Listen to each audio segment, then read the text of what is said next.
I am Sarah, 29 years old, and until 3 weeks ago, I thought I understood what GOOM family meant. I taught second grade at Riverside Elementary in Columbus, Ohio, living in a cramped studio guy apartment that ate up most of my modest teacher's salary. My grandparents, Margaret and Joseph Chen, had raised me more than my own parents ever did, filling the emotional gaps, rubbing by my workaholic father and socialite mother. When they died in that horrific car accident, I thought the worst pain was behind me. Then came the lawyer's call about their $26 million estate, and I learned that money doesn't just reveal people's true colors, it strips away every pretense they've ever worn. The October wind whipped through downtown Columbus as I parked outside Chen's Prosperity, the upscale Chinese-American restaurant my father had chosen for what he called a family discussion. The irony wasn't lost on me. My grandparents had built their fortune through a chain of modest dim sum restaurants, while Dad preferred places, familiarity, charged $40 for General Tso's chicken. Inside, the restaurant hummed with thumbnail agency of expensive dining. Crystal glasses caught the light from ornate chandeliers, and servers moved like ghosts, imprisoned tables draped in white linen. I spotted my family immediately at a corner booth, their body language tense, asserted even from across the room. My father, David Chen, sat rigidly upright in his methane business suit, the same uniform he wore every day of his career. The Chinese character for business was carved on the back of his shirt. A glass of iced tea rested on his knees, his long fingers flexing and unflinching as he looked at his mother Margaret and 2 of their 4 children, my older sister Mary and 2 younger, David and Jenny. Dad's hands were folded across the table, and the tension was palpable. They'd been coming here for 3 generations, and Dad had a hard-time suit, the same uniform he'd worn racially gatherings since I could remember. At 54, he looked like a man who measured success in quarterly reports and golf club memberships.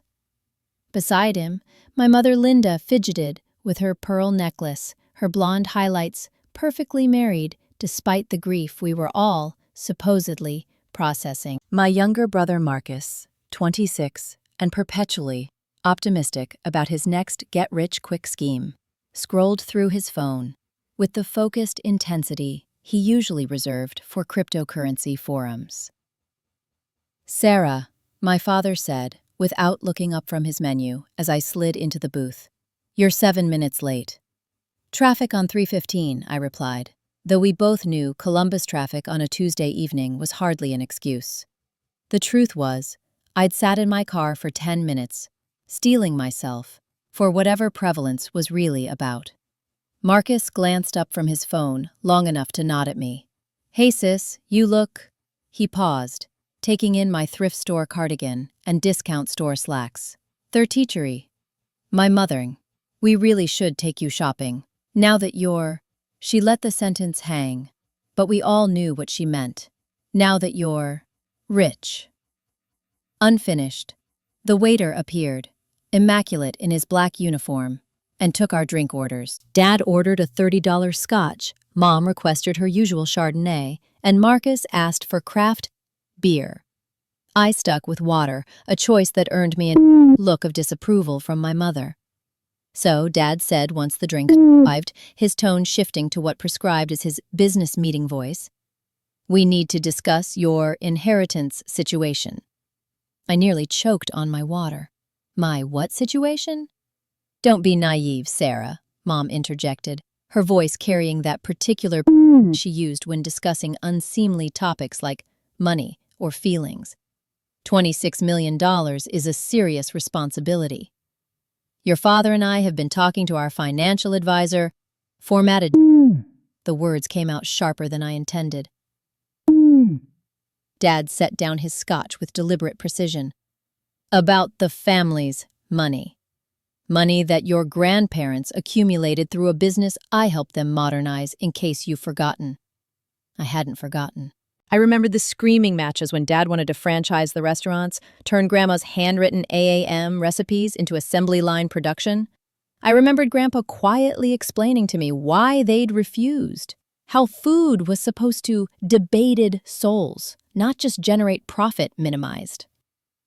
The will was very clear, I said carefully. They left uko kovod, D-thing to me. Marcus looked up from his phone. Come on, Sarah, you can't seriously D-thay, abandonment, D keep all of it. I mean, I've got this amazing opportunity, Mark, with NFTs. Your last amazing opportunity lost Mom and Dad $15,000, I reminded him. Better, the market shifted unexpectedly. The market shifted because it was a pyramid scheme, Marcus. Dad held up a hand. Enough. This isn't about Marcus's ventures. This is about doing what's right for the family. He leaned forward, his voice taking on the persuasive, penned tone I'd heard him use to close business deals. Your grandparents were old, Sarah. Sentimental. They weren't thinking clearly about the broader implications of their decision. They were thinking clearly enough to have 3 different doctors certify their mental competency before signing the will, I said. The temperature of the table seemed to drop 10 degrees. Mom's smile became so forced it looked painful. How do you know that, sweetheart? Because Mr. Goldstein, their lawyer, explained the whole process to me. They spent months planning this, Mom. It wasn't some impulse decision. Timbered Dad's jaw tightened. Harold Goldstein has been filling your head with nonsense. Your grandparents' relationship with money was admirated. They never understood modern wealth management. Flooring understood it fine. They just chose to live differently.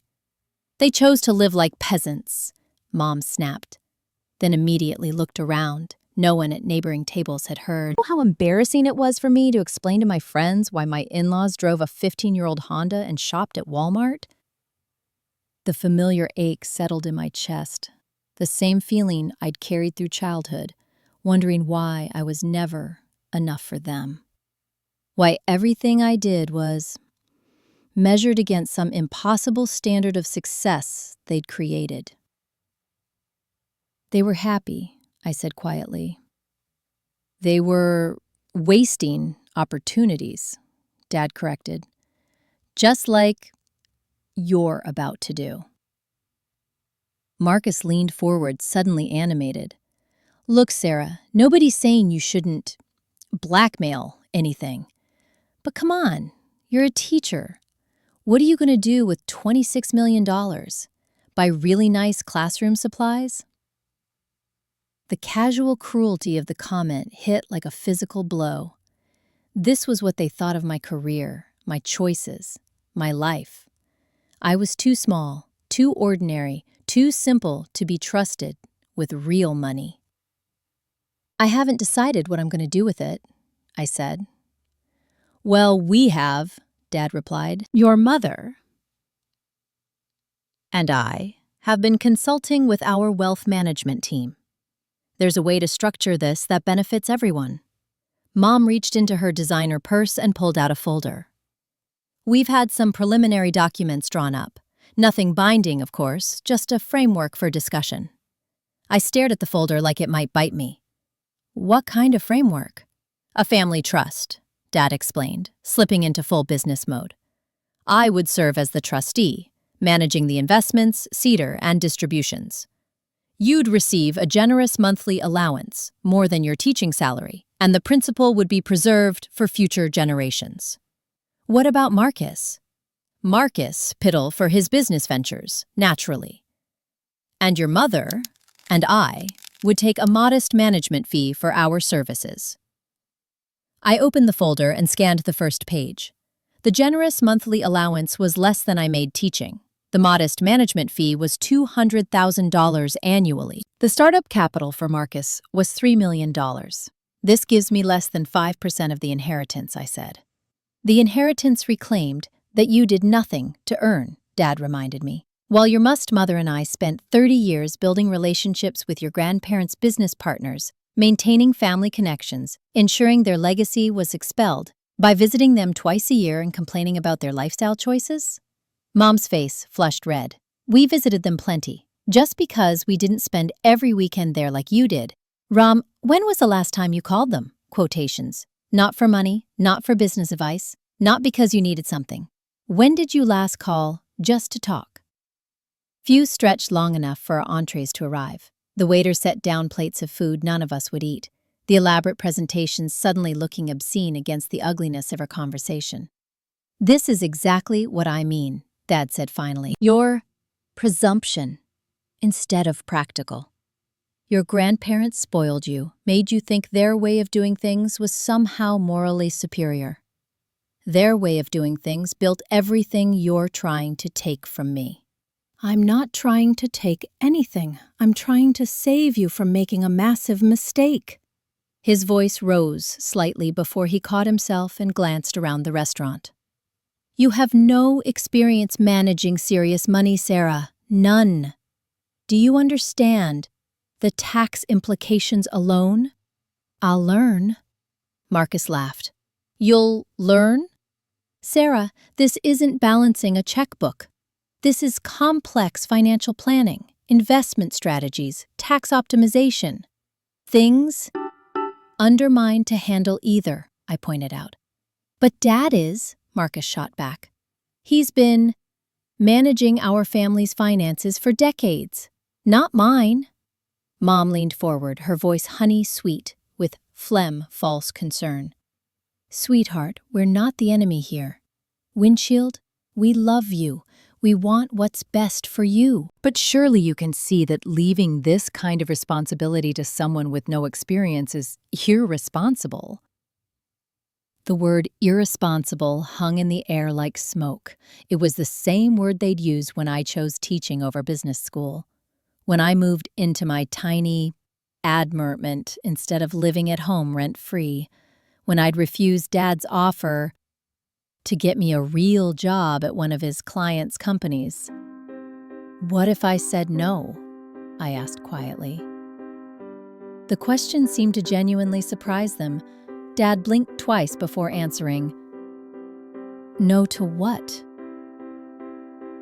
Frontal to the trust. No to giving you control of the money. No to your entire plan. Another silence, this one sharper and more dangerous. That would be... termed, paused, choosing her words carefully. That would be very disappointing, Sarah. Very hurtful. Hurtful to who? To the family, Dad said. To the relationships we've all worked to build. Your grandparents wouldn't have wanted you to tear the family apart over money. They left the money to me, not to the family. Because they trusted you to do the right thing with it, Mom said. The right thing, critically. Marcus set down his fork with deliberate force. Okay, let's cut through the bullshit, Amber. Sarah, you know this is crazy, right? You're talking about keeping $26 million while your own family gets nothing. That's not just selfish, it's psychotic. Marcus, Mom warned, but her tone suggested she unborn with the sentiment, if not the language. No, I'm serious, Marcus continued. What kind of person hoards that much money when their brother is drowning in student loans and their parents are worried about retirement? I stared at him. From the 5 different colleges you attended before dropping out to pursue your entrepreneurial dreams? And Mom and Dad aren't worried about retirement. They're worried about maintaining their country club membership. Not fair, Mom protested. We've worked hard our entire lives. We deserve to enjoy the fruits of that labor. Then enjoy the fruits of your labor. This is the fruit of Grandma and Grandpa's labor. Dad leaned back in his chair, his expression shifting to something colder and more calculating. I see. So this is about punishing us. This isn't about you at all. Isn't it? You're sitting there judging us for wanting security, for wanting opportunities, for our son, for wanting to honor the legacy your grandparents built. But what you're really doing is using their money as a weapon against us. The accusation hit like a slap. Around us, the restaurant continued, Jamhurbash elegant dinner service. Other families enjoying normal conversations about normal things while we dissected our relationships with surgical precision.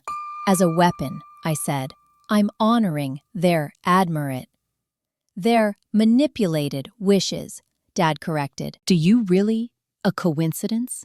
That they left everything to the one family member who spent the most time with them in their final years? They were lonely, Sarah. Confused. You took advantage of that. The words landed like physical blows. This was what they really thought, that I had manipulated two elderly people for money, that my weekly visits and WE holiday traditions were all part of some elaborate con game. I visited them because Mom said, her tone suggesting the opposite. Minimized, and I'm sure it had nothing to do with knowing they were wealthy. I didn't even know how wealthy they were until the will reading. Marcus snorted. Come on, Sarah. They owned half a Torgin, had a house in Bexley, drove new cars when they felt like it. You had to know they had money. They were comfortable. I had no idea they were worth $26 million. Confined, Dad said. And I'm sure when you were helping them with their finances, updating their insurance, organizing their paperwork, you never once looked at stabilized balances or investment statements. The truth was, I had helped them with paperwork. Grandpa's arthritis made writing difficult, and Grandma struggled with the computer. But I'd never looked at the numbers beyond making sure bills were paid correctly. I helped them because they asked for help. Because you weren't there to do it. Makeshift there because they made it clear we weren't welcome, Mom said, her voice tight with old resentment.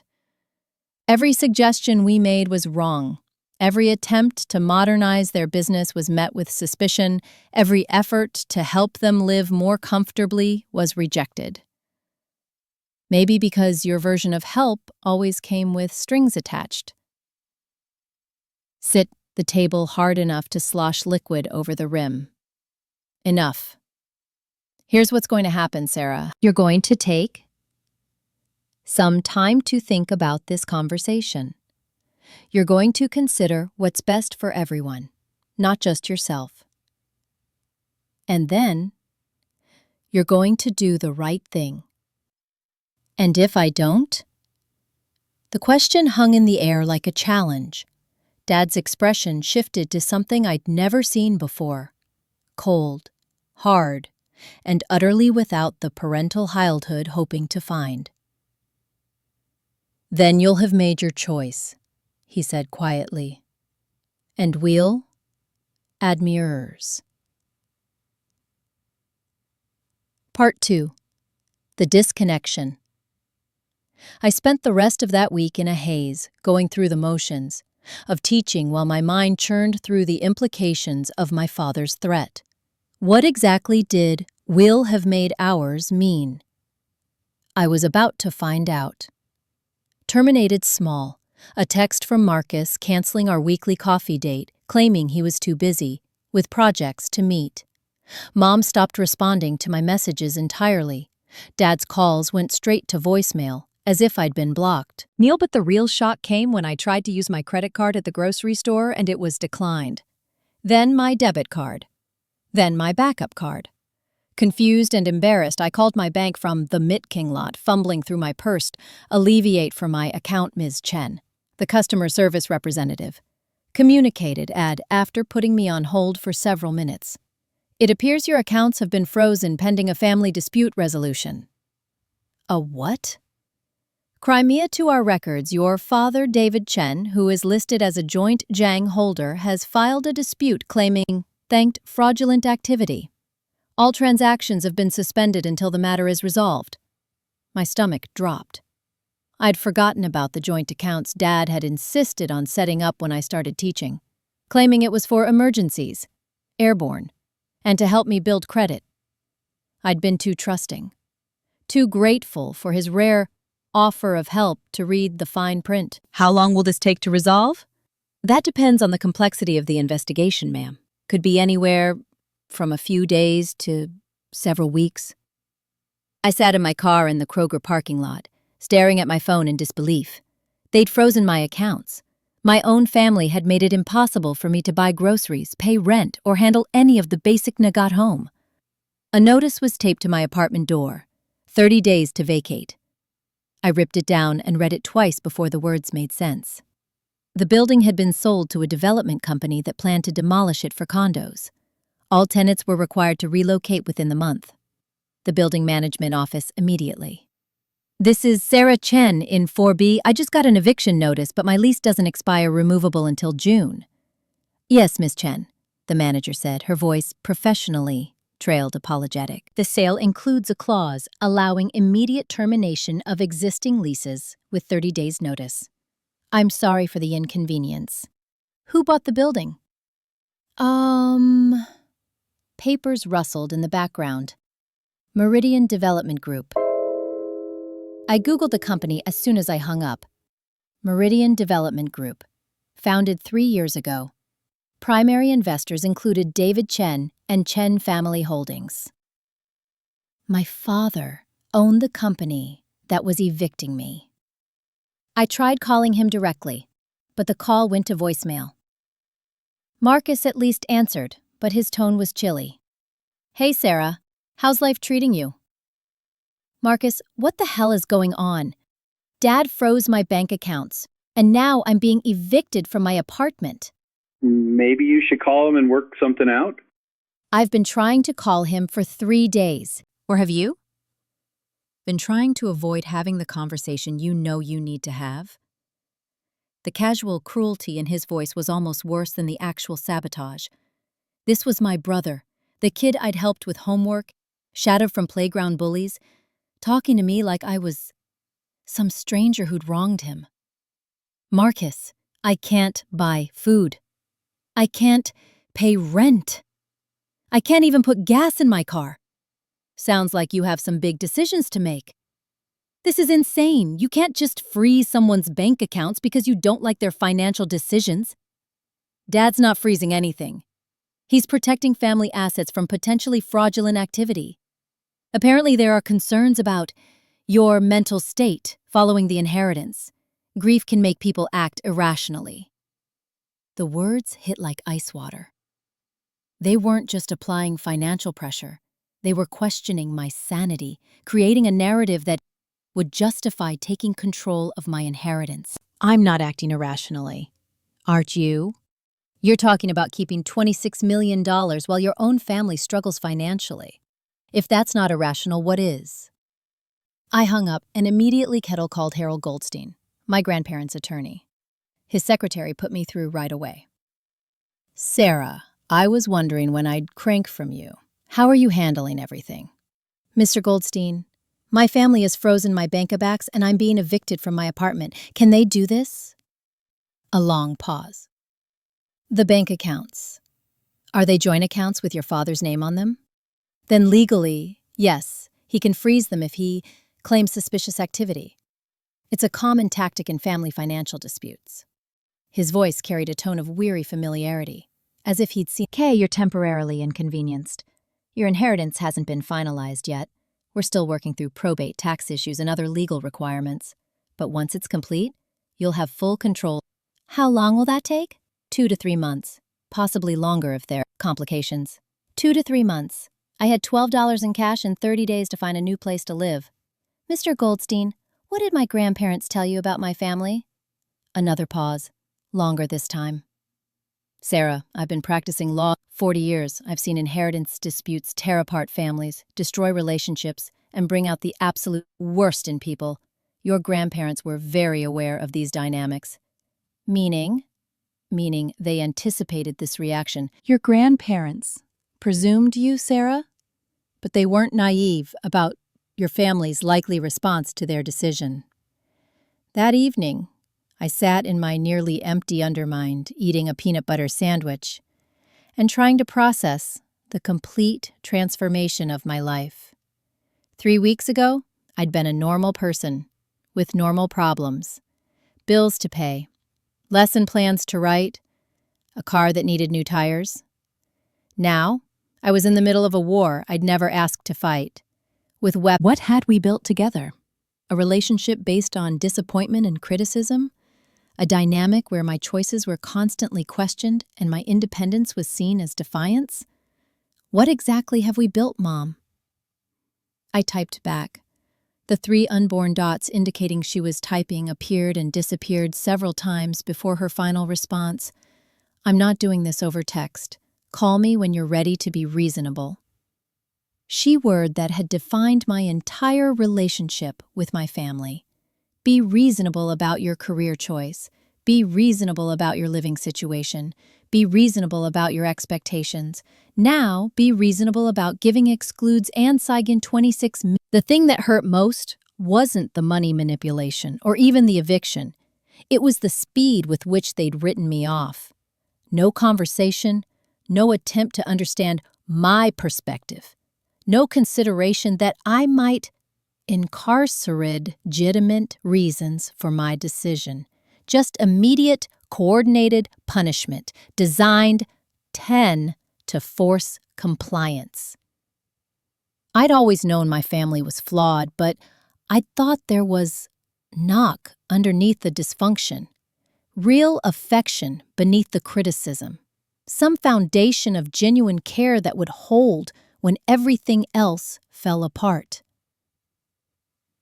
On Friday morning, as I was teaching my second graders, smoothed about fractions using pizza slices I've cut from construction paper, a lesson I'd planned back when I could afford actual pizza for demonstrations, my phone began buzzing incessantly. Lunch break, I checked the messages. 17 missed calls and 43 text messages, all from various relatives dumbized I hadn't heard from in years. My cousin Jennifer from Arizona. Sarah, your mom told us about the inheritance situation. We're all so worried about you. Uncle, again, none of them mentioned that they'd never visited my grandparents either. None acknowledged that their sudden concern coincided perfectly with news of a massive inheritance. They were rallying around my parents' narrative without question, adding their voices to the creaminly of disapproval. Devastating message came from my grandmother's sister, Aunt Lucy, who lived in California. These people were rewriting history in real time, creating a narrative where Thrud have wanted me to give away the inheritance they'd explicitly left to me alone. That afternoon, I called Mr. Goldstein again. Sarah, how are you holding up? I'm being bombarded by relatives telling me I'm dishonoring my grandparents' memory by keeping the money they left. It's easier to argue that elderly people were confused than to accept that their behavior over the years led to being disinherited. What do I do? You wait. And you remember that the people who are pressuring you now are the same people who didn't visit your grandparents, didn't call them regularly, and didn't contribute to their meaningful way. Their sudden interest in family values is remarkably convenient. That weekend, the pressure escalated. My apartment doorbell rang constantly. Relatives I barely knew showing up with casseroles and concerned expressions, asking to just talk about the inheritance situation.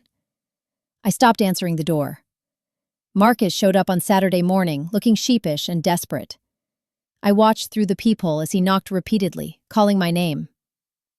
Finally, he leaned against the door premiership and said, loud enough for me to hear clearly, Sarah, I know you're in there. Mom's in me. She's in the hospital. My heart stopped. I opened the door immediately. What happened? Is she okay? Marcus looked genuinely upset, more rattled than I'd seen since we were kids. She had chest pains last night. Dad took her to the ER. They think it might be stress-related, but they're running tests. I'll come right now. Let me get my keys. Interrupted, his expression shifting slightly. She doesn't want to see you. Not unless you're ready to talk about fixing this family situation. I stared at him.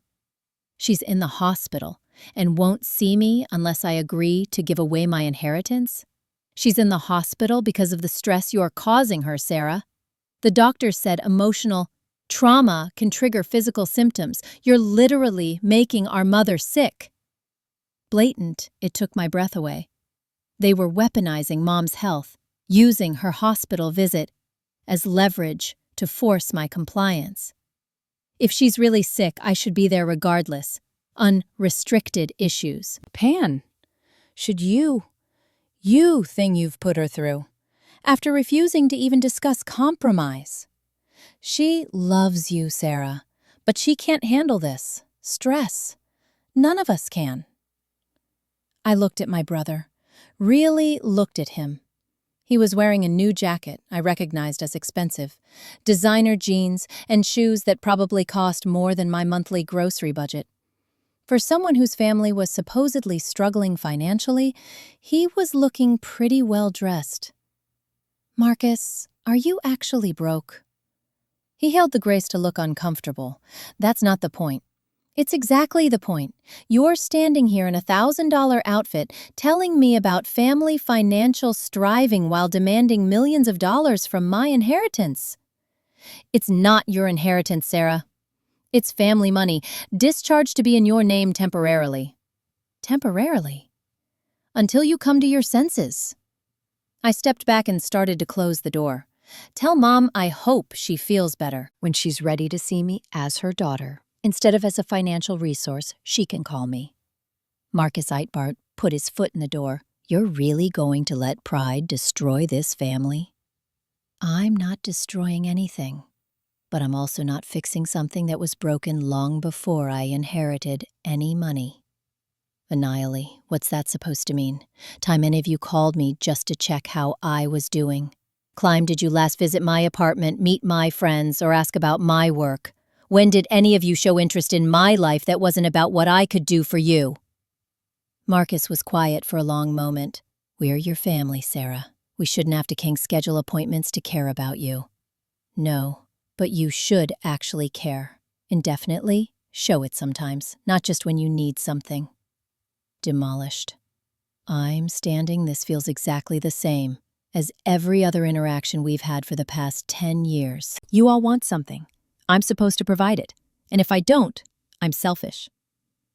I closed the pinder and locked it, leaving Marcus standing in hallway. Through the peephole, I watched him stand there for a full minute before finally walking away. Admiredly. What if Mom really was sick? What if the stress really was affecting her health? Was I responsible for that? Presumption underneath the guilt was something else, a growing clarity about the patterns that had shaped our family dynamic. Every major decision I'd made as an adult had been met with criticism or emotional manipulation. My career choice was impractical. My apartment was too small and in the wrong neighborhood. My friends weren't successful enough. My lifestyle was somehow a reflection of their failure as parents. Now they were using the same tactics on a larger scale. I wasn't just disappointing them, I was destroying the family, making Mom sick, dishonoring the dead. The clips were higher, but the basic manipulation reclaimed. By Sunday evening, the pressure had become overwhelming. My phone, never stopped, was full of messages from relatives, family friends, and even my parents' neighbors, Caburn, about the family situation. People were talking about me at the country club, at church, at social gatherings I'd plunged attended. Comentarios, I was becoming the villain in a story being told all over Columbus, about a selfish granddaughter who chose money over family love. The breaking point came when Mrs. Henderson, my elderly neighbor, knocked on my door Sunday night with a worried expression. "Sarah, dear, I hope you don't mind me asking, but are you all right? Your Mavernous mother called me today, very upset.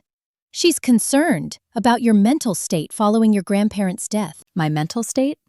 She mentioned that grief can sometimes cause people to make irrational decisions, act out of character. She reluctance me to keep an eye on you, make sure you're eating properly, getting enough sleep, not isolating yourself. Rondé laying groundwork for a competency challenge, setting up a narrative that I was mentally unstable, not capable of making sound, meltdown, financial decisions. Creating witnesses who could testify that I seemed different after the inheritance. "Mrs. Henderson, I'm fine.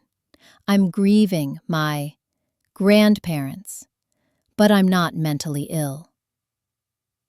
She looked uncertain, clearly torn between her natural kindness and whatever story my mother had told her.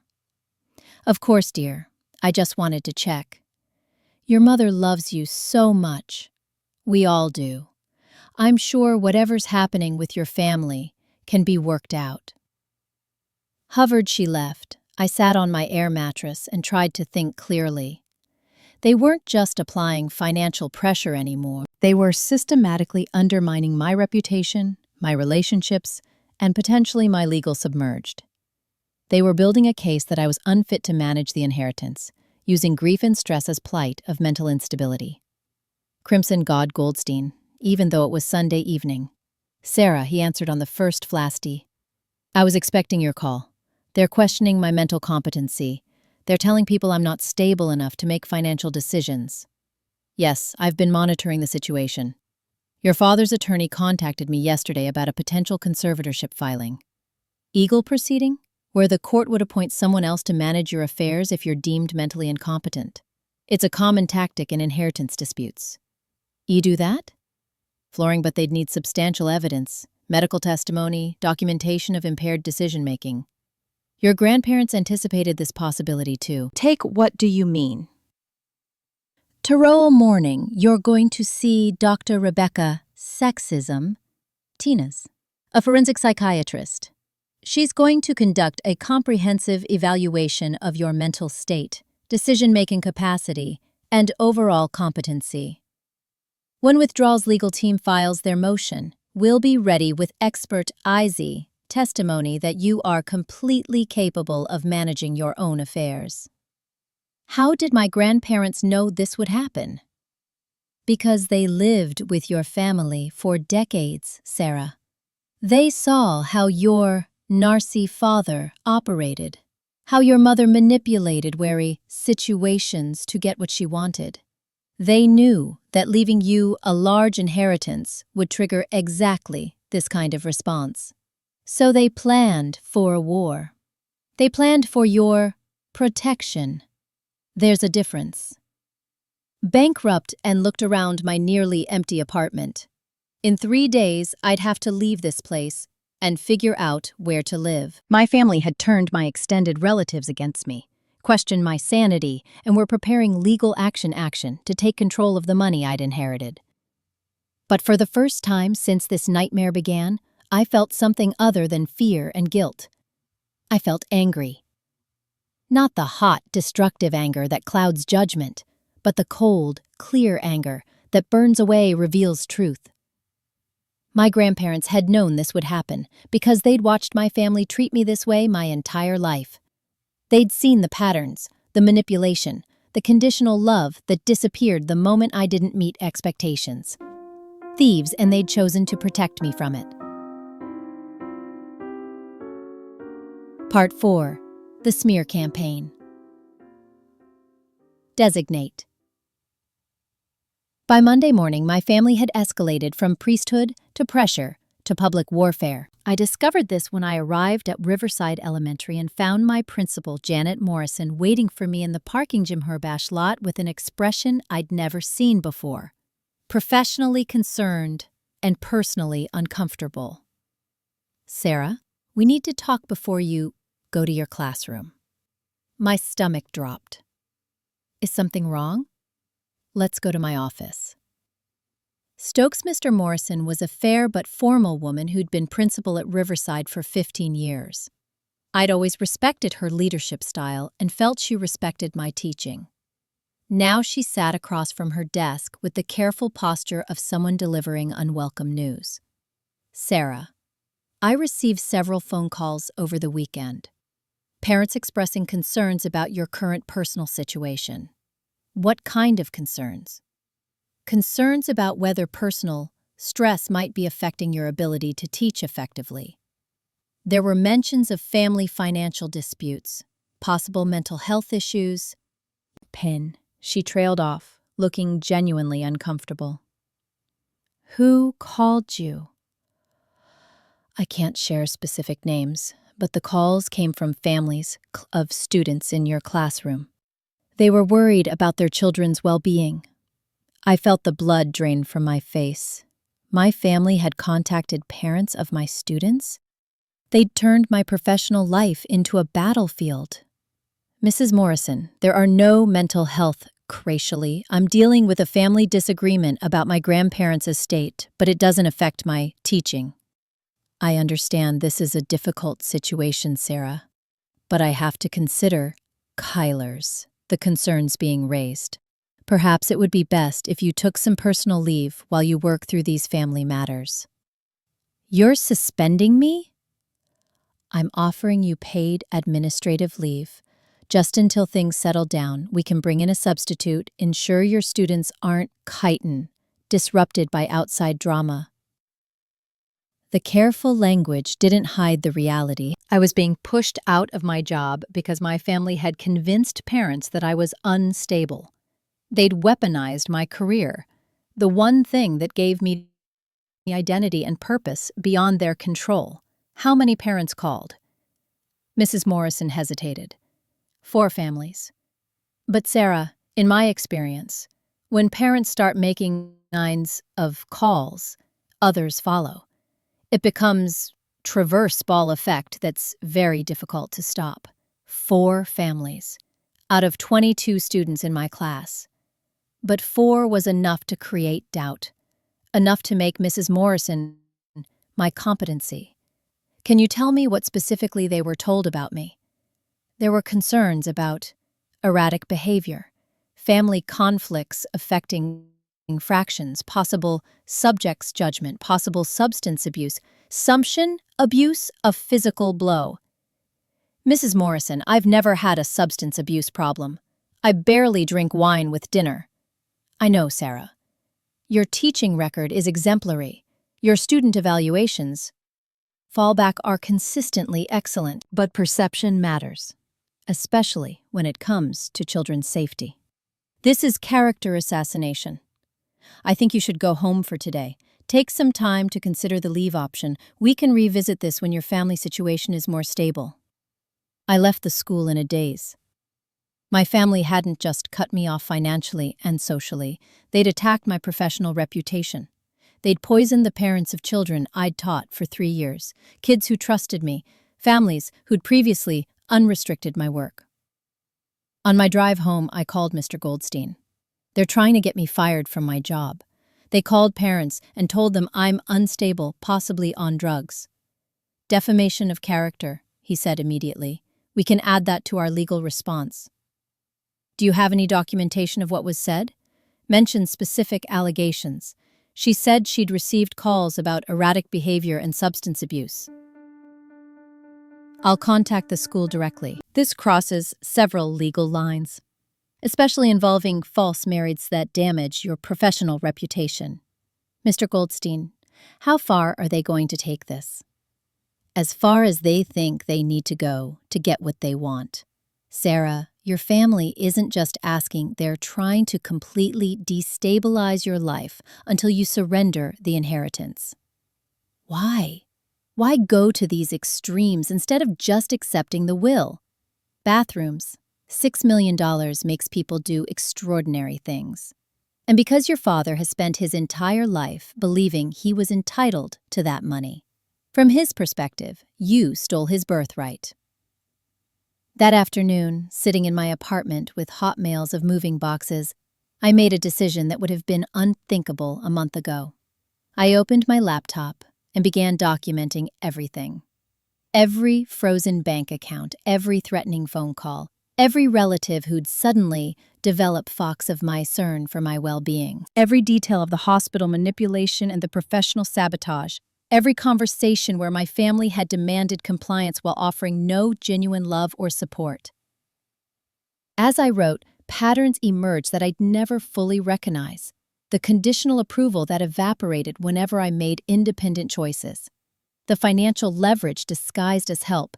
The emotional manipulation wrapped in concern for my well-being. This wasn't new behavior triggered by the inheritance. This was their standard operating procedure, amplified by higher stakes. By evening, I had 15 pages of documentation, Phone logs, email screenshots, witness accounts. A clear timeline of how my family had responded to my inheritance by systematically attacking every aspect of my life. I was finishing up when my phone rang. The caller ID showed a number I didn't recognize, but when I answered, Mom's voice came through, sweet and concerned. Submerged. "Sarah, sweetheart, it's Mom. I'm using a friend's phone because I know you're not taking our calls." "Hi, Mom. How are you feeling?" "Much better, thank you for asking. The MRST doctors said it was just stress. Nothing serious." Her tone was carefully casual, as if she hadn't weaponized her health crisis just days before. "I'm glad you're okay.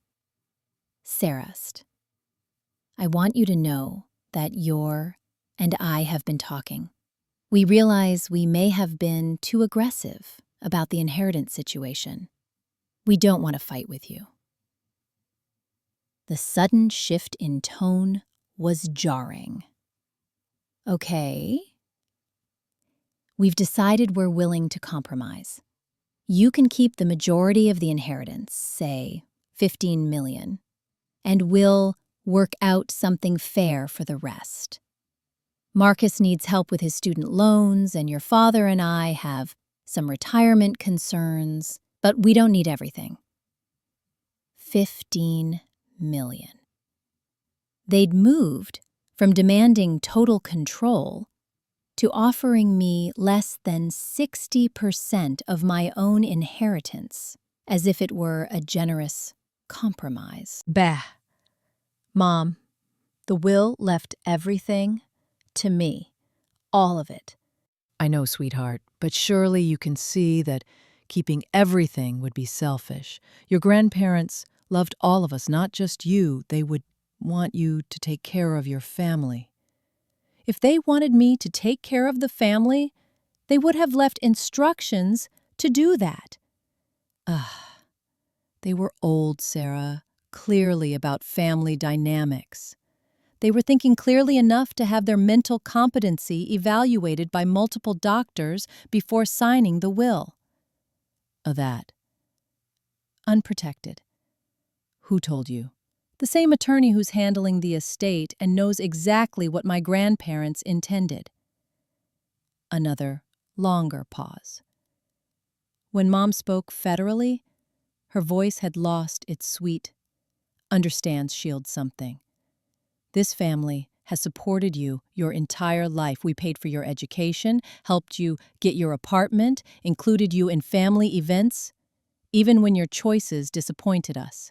You owe us loyalty." "Play, I owe you gratitude for raising me, which I've always given. I don't owe you my inheritance. That money represents 30 years of your father working with your grandparents' business, maintaining family relationships, ensuring their legacy was preserved. You swooped in during their final years and manipulated them into leaving you everything. Ambiguous, I visited them every week. Florida for my entire adult life. I was there for every holiday, every birthday, every time they needed help. Where were you? Own lives, pursuing our own careers, raising our children. We couldn't every weekend playing caretaker like you did." "Playing caretaker?" That's what it was, Sarah. You turned yourself into their devoted granddaughter because you knew they had money. Don't pretend this was about love. The accusation landed like a slap. This was what they really believed, that my relationship with my grandparents had been a calculated investment strategy. Queen, if you really think that's why I spent time with them, then you didn't know me at Idlement. I know you well enough to recognize manipulation when I see it. And I know you're about to make the biggest mistake of your life by choosing money over family. I'm not choosing money over family. I'm choosing my grandparents' wishes over your demands. Your grandparents are dead, Sarah. We're your family. We're still here. You? If you're weak, because for the past week, accounts gotten me evicted from my if you're spared, tried to get me fired from unprotected and spread rumors about my if your room's mental health? That doesn't feel like family behavior. We're trying to save you from making a terrible mistake. If you're save them me for making a choice you don't like? The line went quiet for several seconds. When Mom spoke again, her voice was cold in a way I'd never heard before. You have no idea what you're giving up, Sarah. You think money will replace family? You think you can just cut us out of your life and be happy? I'm not cutting you out. You cut me out the moment you realized I wouldn't give you what you wanted. Fine. Have it your way. But don't come crying to us when you realize how lonely life gets when you have nothing but money for company. She hung up, leaving me staring at the fallidy phone in stunned silence. The conversation had revealed the final layer of my family's perspective. They genuinely believed I owed them the inheritance. They saw my grandparents' decision as theft, my independence as betrayal, and my refusal to surrender her, the money, as unforgivable selfishness. There would be no compromise, because they didn't recognize my right to make this choice in the first place. That night, I finished packing my apartment and prepared for what I now understood was going to be a war of attrition. They would keep escalating, keep applying pressure, keep trying to destabilize untrue rendered. But something had changed in me during that phone call. The guilt that had plagued me since the will reading was dissolving, replaced by a clear understanding what I was really fighting for. I wasn't just protecting an inheritance. I was protecting my right to exist independently, to make choices based on my values rather than their expectations, to honor the people who had regsed me unconditionally, instead of surrendering to those who loved me only when I complied. My grandparents' money, they'd given me the resources to finally break free from a family dynamic that had never truly accepted who I was. I just had to be strong enough to claim that freedom. Part 5. The Truth Emerges. The next morning brought an unexpected ally. I was loading the last of my boxes into my car when my phone rang. Dr. Elena Vasquez, one of my former colleagues, from the continuing education program I'd attended the previous summer. Sarah, I hope you don't mind me calling. I heard about what's happening with your family and the inheritance situation. My heart sank. How did you hear about it? You works at Columbus Country Club. Your parents have been discussing the situation, rather openly there. Very publicly, actually. What are they shorthand? That you've had some kind of breakdown following your grandparents' death. That you're refusing mental health treatment and making irrational financial decisions. They're asking for prayers and support during this difficult time. I felt nauseated. They're telling the entire country club I'm mentally ill? Sarah, I've worked with you. I've seen you handle crisis situations with students, manage difficult parents, adapt to impossible budget constraints. You're one of the most stable, competent people I know. Whatever's really happening here, it's not what they're describing. For the first time in weeks, someone was questioning my family's narrative instead of automatically accepting it. Elena, can I ask you something? If you heard these stories about me third hand without knowing me personally, would you believe them? She kissed for a moment. Probably. Your parents are respected in their social circle.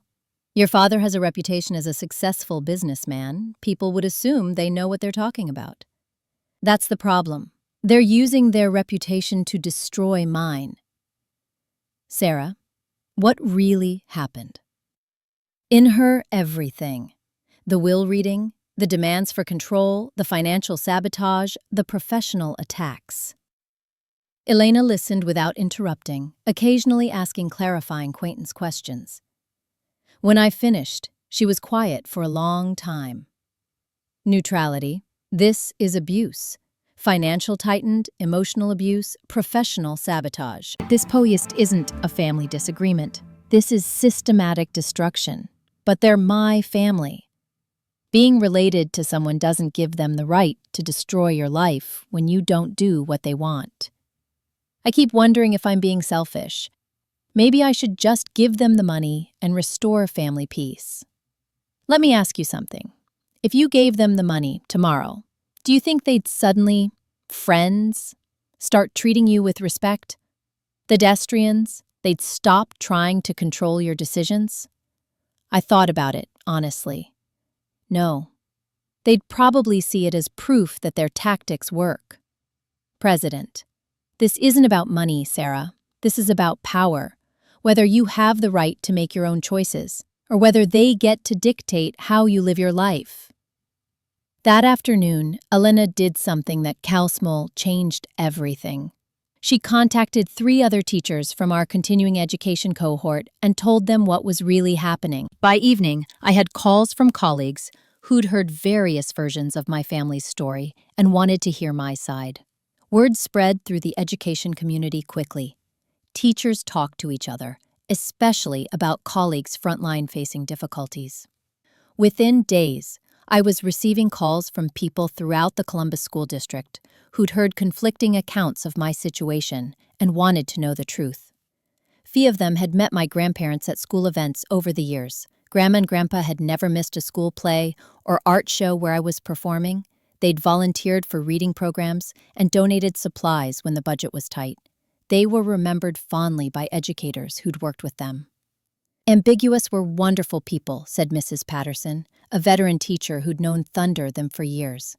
They always talked about how proud they were of your teaching. I remember your grandmother telling me that you'd chosen the most important profession in the world. These conversations gradually revealed something my family hadn't counted on. My grandparents had their own reputation in the community, separate from my father's.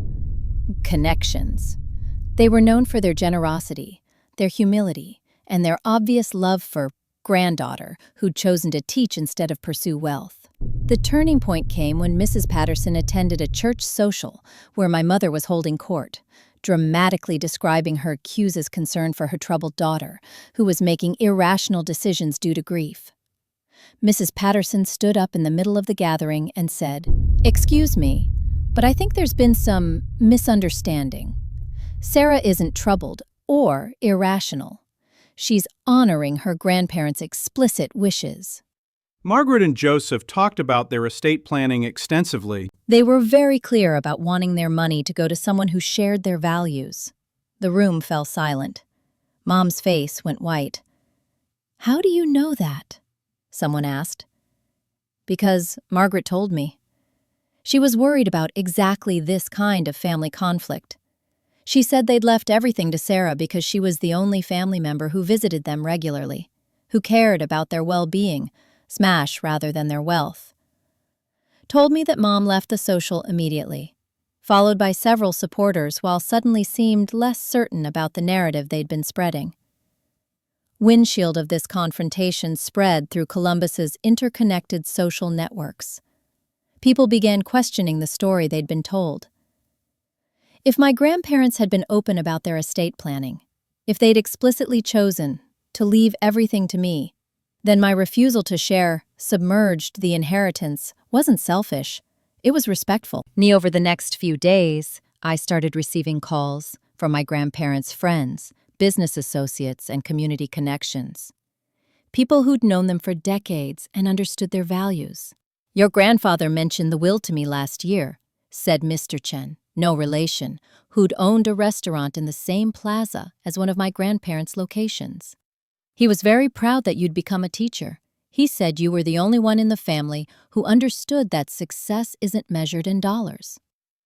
Mrs. Rodriguez, who'd worked as my grandmother's bookkeeper, called to tell me about conversations Grandma about family dynamics. "Your grandmother was heartbroken by how your father treated you," she said. "She used to cry after family gatherings because of the way he criticized your choices. She said you were the kindest person she knew, but your parents never saw it." Each conversation added another piece to a picture I'd never fully understood. My grandparents hadn't just left me their money. They'd been actively worried about how my family treated me.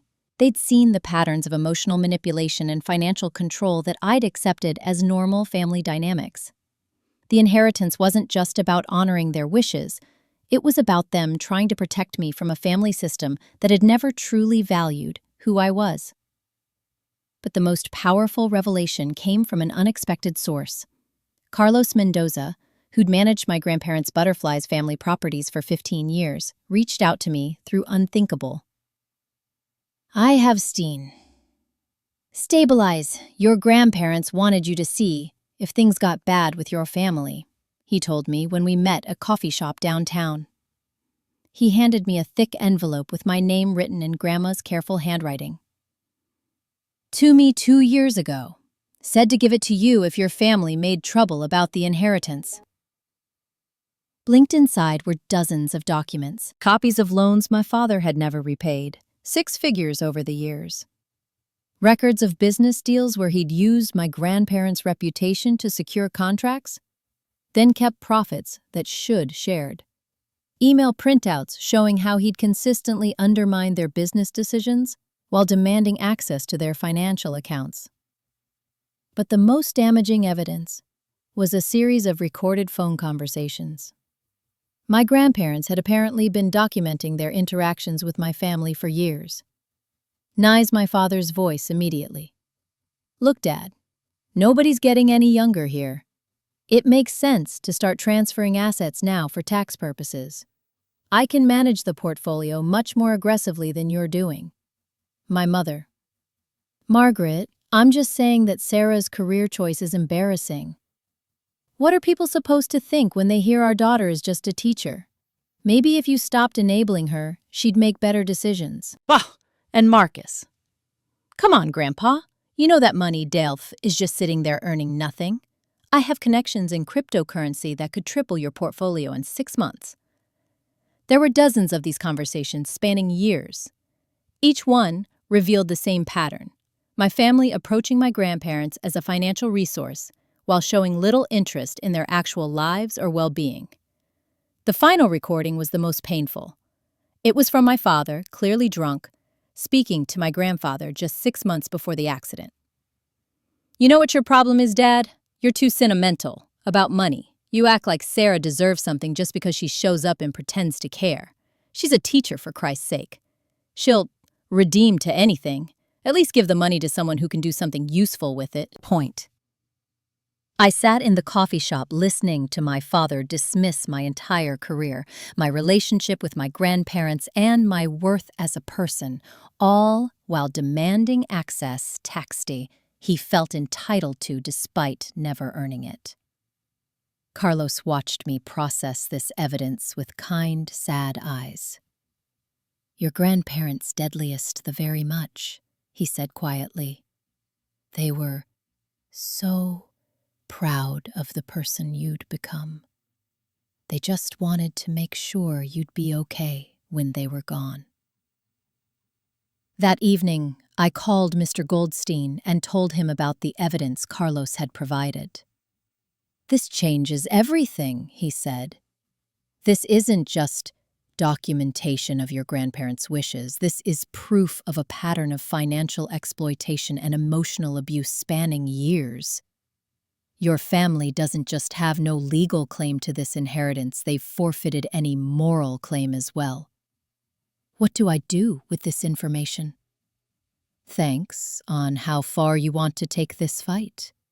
We could use these recordings to end their challenges permanently. Once their actual behavior toward your grandparents becomes public record, no one will question why they were disinherited.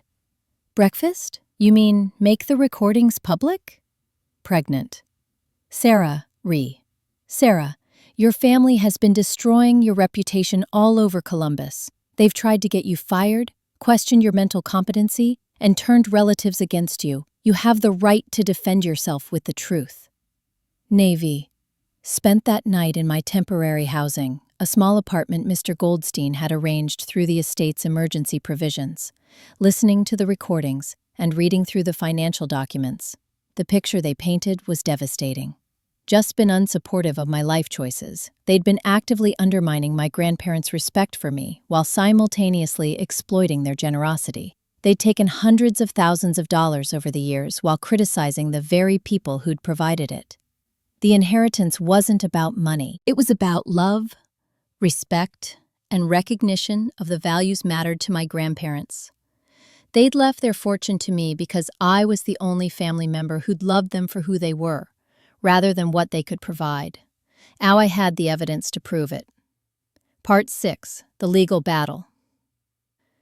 The confrontation I'd been dreading finally came on a gray November morning when Mr. Goldstein called to inform me that my family had officially filed a petition to contest the will. They were claiming undue influence, mental incompetency of the Twitter testators, and fraud in the estate planning embraces. They were also requesting an emergency hearing to freeze all estate assets pending the outcome of their challenge, he said. It's a comprehensive legal assault designed to tie up the inheritance for years if necessary. Can they do that? There, I think it's time we played on Register Hand. That afternoon, I found myself in a conference room at Goldstein & Associates, surrounded by legal documents and evidence that would either end this battle decisively or escalate it beyond anything I'd imagined. Across from me sat my family's legal team, 2 attorneys in expensive suits who clearly believed they were fighting a righteous battle against a mentally unstable young woman who'd manipulated elderly relatives. My family arrived 20 minutes late, making an entrance clearly designed to demonstrate their importance. Dad wore his most expensive suit and carried himself with the confident air of a man accustomed to winning business negotiations. Mom looked appropriately grief-stricken, dabbing at her eyes with mouth tissue. Marcus had attempted to dress professionally, but still managed to look like he was wearing a costume. "Let's get this resolved quickly," Dad announced as he took his seat. "We're here to discuss a reasonable distribution of the estate that honors what my parents actually intended." Mr. Goldstein smiled thinly. "I'm afraid there's been a misunderstanding, Richard. We're not here to nickels. We're here to present evidence that will demonstrate why your parents made their decisions and why those decisions should be upheld without modification." Evidence? Mom's voice wavered slightly. "Evidence," Mr. Goldstein confirmed. He gestured to his assistant, who began distributing thick PEM folders to everyone in the room. "These contain financial records, correspondence, and audio recordings that document the relationship between Harold and Elizabeth Alexander and their immediate family members over the past 5 years." I watched the color drain from Dad's face as he opened his folder and saw the first page. A bank record showing a $50,000 loan he'd never repaid. "This is privileged information," His attorney said immediately. "Pete, you obtain private financial records." These records were provided voluntarily by Harold and Elizabeth Alexander to their attorney as part of their estate planning process. They specifically requested that this documentation be preserved in case family members challenged their final wishes. Marcus looked up from his folder, his face pale. "You can't serious planning this public. Do whatever is necessary to defend the estate against baseless legal challenges," Mr. Goldstein replied calmly. "We're meticulous in documenting their reasons for their final will. They anticipated this exact scenario." Dad's attorney leaned forward. "Mr. Goldstein, surely we can reach some accommodation without airing private family matters in public court proceedings. That would have been possible 2 weeks ago, before your clients began systematic campaign to defame my client, interfere with her employment, and spread false claims about her mental health throughout the community." Mom started crying. Real tears this time. "Sarah, you can't seriously be considering destroying own family over money." I looked at her, really looked at her, and felt something I'd never experienced before. Not anger, not guilt, not even sadness, just a impoverished recognition of pressures he really was. "Mom, I'm not destroying anything. I'm protecting what Grandma and Grandpa built and honoring their decisions." "They were confused," Dad insisted. "They didn't understand the implications of leaving everything to one person." Mr. Goldstein opened a laptop and turned the screen toward the room. "Actually, they understood perfectly. Would you like to hear them explain their reasoning in their own words? He clicked play, and suddenly Grandpa's voice filled the room, clear and strong. We've decided, leave everything to Sarah, because she's the only one who visits us without asking for money, who calls just to check how we're doing, who remembers our birthdays, soup, when we're sick. The others only show up when they need something. Grandma's voice followed. Richard has borrowed over $200,000 from us over the years and never paid back a cent. He treats us like a bank, not like parents. Sarah treats us like family. The recording minutes detailing years of observations, mainly dynamics, disappointments with their children's behavior, and their growing appreciation, the granddaughter who'd chosen love over financial advantage. By the time it ended, Mom was sobbing openly, and Dad was staring at the table in stunned silence. Say there are hours of these recordings, Mr. Goldstein said quietly. Detailed documentation of every interaction, every request for money, every criticism of Sarah's choices, every time family members showed up asking for financial assistance but couldn't be bothered to visit during holidays or illnesses. Marcus broke first. Okay, fine. They liked Sarah better. But that doesn't mean she should get everything. Actually, it means exactly that, Mr. Goldstein replied. Because your grandparents weren't just distributing money. They were choosing who to trust with their legacy. And they chose the person who demonstrated consistent love and respect rather than entitlement and exploitation. Dad's attorney attempted to regain control. These recordings may be emotionally compelling, but they don't address the reshape issues of undue influence and frustrations. They do, Mr. Goldstein interrupted. These recordings span 5 years and show a consistent pattern of decision-making by Harold and Elizabeth Alexander. There was no sudden change in mental capacity, no isolation from other family members, no manipulation by Sarah. Nishan, that most of their children and grandchildren saw them as resources rather than people. Therefore, he continued, we have documentation showing Aptomatic Ren attempted to access his parents' financial accounts without authorization on multiple occasions. We have evidence of loans obtained under false pretenses.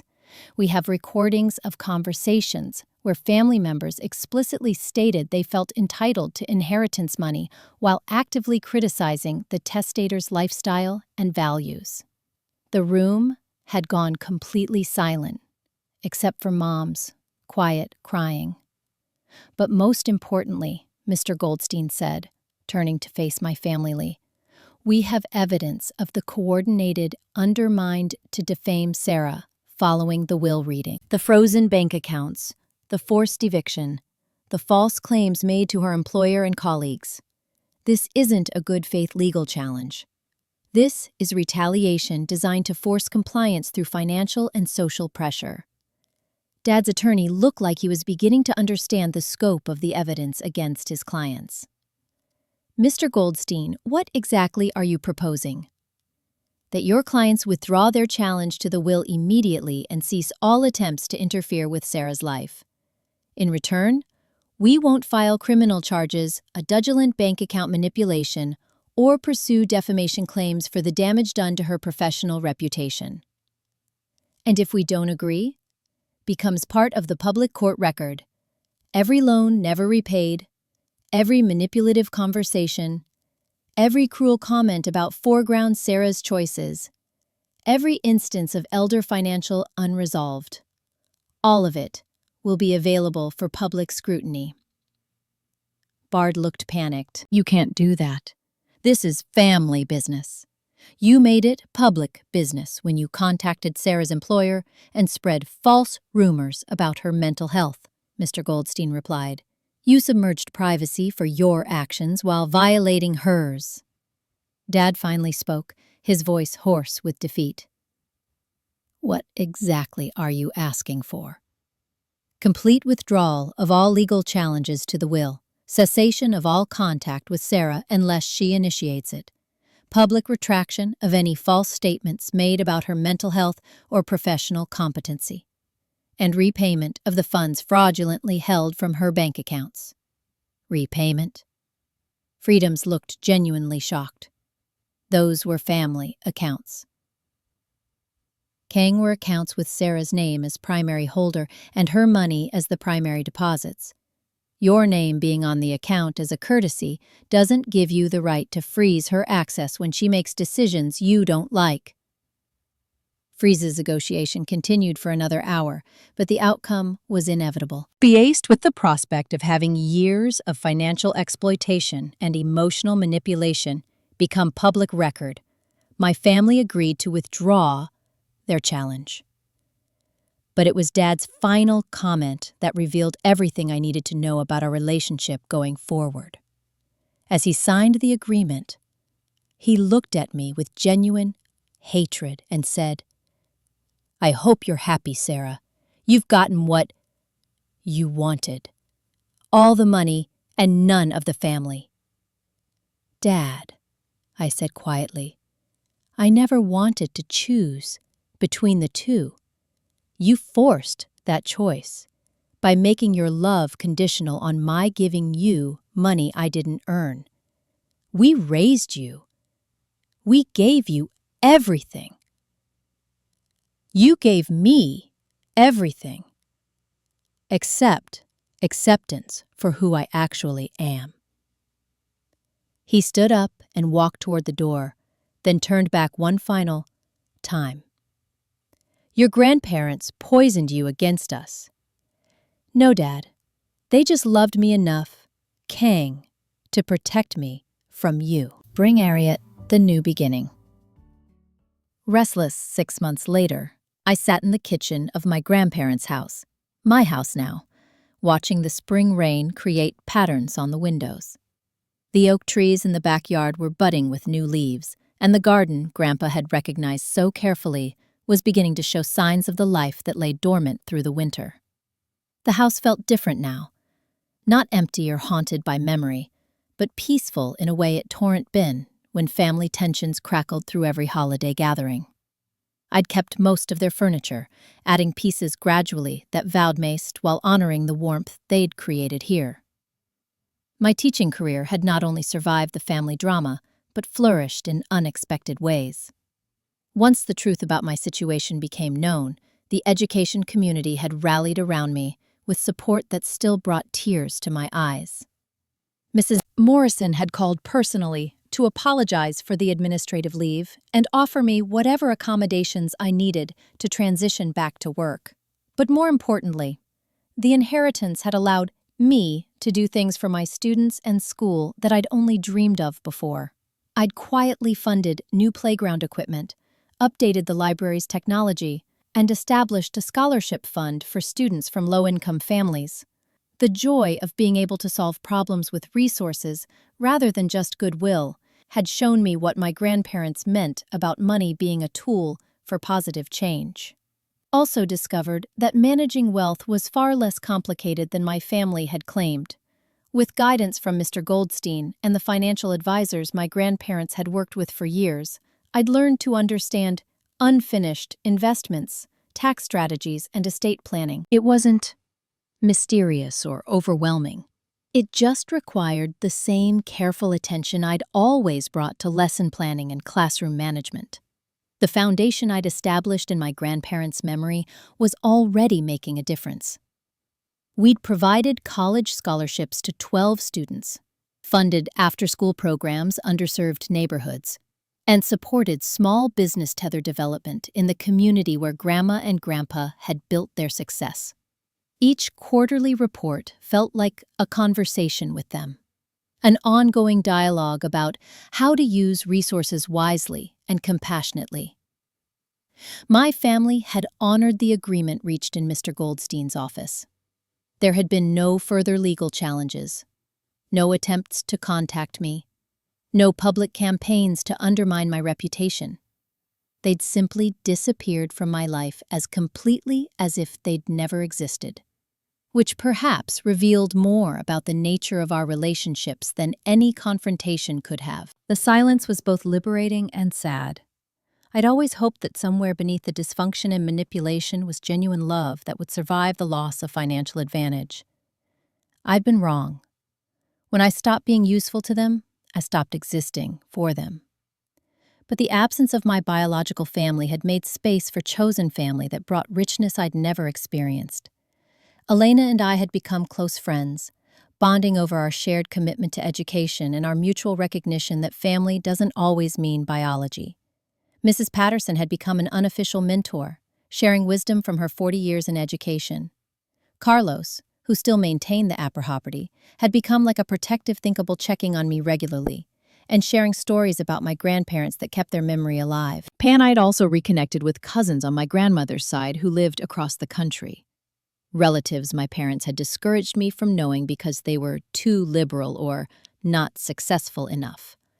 These connections revealed a different family narrative. One where education was valued, where modest success was celebrated, where love wasn't measured in financial contribution. Perhaps most surprisingly, I'd found peace with being alone. The house that had once seemed too large and quiet had become a sanctuary where I could read, cook, garden, and think, without the constant undercurrent of criticism and manipulation that had characterized family gatherings. Solitude wasn't loneliness when it was chosen rather than imposed. On this particular rainy afternoon, I was reviewing applications' sixth round of scholarships when the doorbell rang. Through the window, I could see a young woman, about my age, standing on the porch, looking nervous but determined. Then I opened the door to find someone who looked vaguely familiar. Dark hair, kind eyes, wearing scrubs that suggested shacked in healthcare. Sarah? I'm Amanda Chen. Well, Amanda Rodriguez now. I'm your father's cousin's daughter. I know you probably don't remember me. I did remember her, vaguely. She'd been at family gatherings when we were children, before her parents moved to California and contact was lost. Amanda, of course. Please, come in out of the rain. She hesitated at the threshold. I don't want to intrude. I heard about everything that happened with the inheritance and your immediate family. I wanted you to know that not everyone in the family thinks they were right. I gestured her toward the living room, where we sat in the chairs my grandparents had used for their evening conversations. I probably shouldn't be here, Amanda continued. My mom said to stay out of it, that it's not our business. But I keep thinking about how Aunt Margaret and Uncle Joseph used to talk about you. They were so proud. And I remember how your parents treated you at family events, like nothing you did was ever good enough. You remember that? I remember thinking how lucky I was that my parents weren't like that, how they celebrated when I became a nurse instead of pushing me toward something more prestigious. I always felt bad for you. We talked for 2 hours. Amanda told me about her life as a pediatric nurse, her marriage to a teacher, their struggles with infertility, their modest but happy life in San Diego. She told me about family members I'd lost touch with, relatives who'd questioned Marble's parents' version of events but hadn't known how to reach out. To leave, Amanda handed me a card. This is probably presumptuous, but I'm organizing a family in for Grandma Chen's 90th birthday next month. Just the California side of the family. People you probably don't remember, but who remember you. If you wanted to come, you'd be welcome. No pressure, no agenda, just family who actually, in lights, expect like family. After she left, I sat in the quiet house, holding her invitation and feeling something I hadn't experienced in months. Curiosity about family connection that didn't come with conditions or expectations. That evening, I called Mr. Goldstein to update him on the Foundation's progress and mentioned Amanda's visit. Sarah, can I ask you something personal? Run course. Are you happy? Bola, a Tahitian, caught me off guard. It was so simple, so direct. Yet I realized no one had asked me that in years. My parents had asked if I was successful, if I was responsible, if I was making good choices arbitrarily by their standards. But happiness had never been part of their calculus. Confiscated, I said, surprising myself with the certainty in my voice. I actually am happy. Good. Your grandparents worried about that. They wanted to make sure you'd have the freedom to build a life that brought you joy, rather than just meeting other people's expectations. Mr. Goldstein, do you think they knew how bad it would get with my family? I think they hoped it wouldn't be evidence they'd gathered, but they prepared for the worst while hoping for the best. They loved all their children and grandchildren, Sarah, but they recognized that love sometimes means making difficult choices to protect the people who need protecting.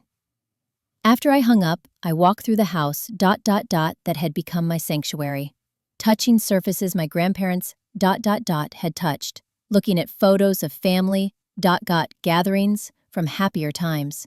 In one picture, I was about 12, sitting between Grandma and Day at their kitchen table, all of us laughing at something, Day I couldn't remember. Play.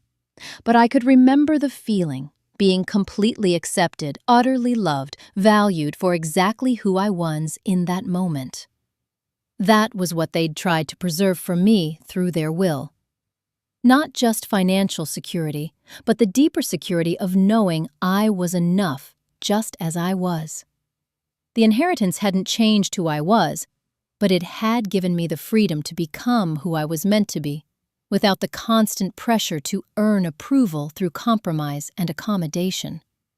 I was still a teacher because I loved teaching, not because I couldn't afford to be anything else. I was still kind and generous because those were my values, not because kindness was expected in exchange for family acceptance. I was finally free to be myself without apology or explanation.